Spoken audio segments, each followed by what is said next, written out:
Hello everyone, I'm Pandurang and today I'll be talking about my passion. Football, a sport for many and passion for more. Everything in football drives me towards it. The cheering of fans, the happiness of players when they win, and the ball hitting the net. These are some feelings that are unreplaceable and every football fan agrees with me. Football clubs aren't just about the trophies and the players. They are about the culture they're situated in.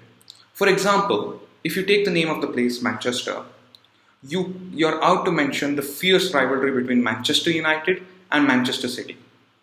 Although my passion for football will never leave me for generations to come, I want to fulfill my desires to serve my motherland by joining the administrative services and framing policies, working for the betterment of people, and operating over certain jurisdictions. For some time now, I've looked at ways through which I can connect my passion, which is football, to my career.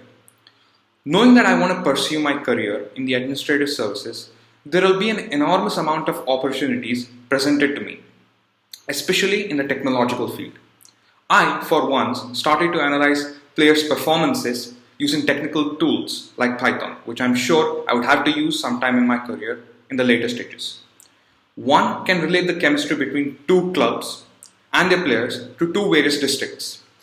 All of these examples shows the similarities between how two clubs operate and the administrative services in our country, and how we as youngsters can compare and contrast these both whilst taking the positive from our passion and applying them in our career. To conclude, I would like to say that developing an intense passion leads to a fruitful career. Thank you.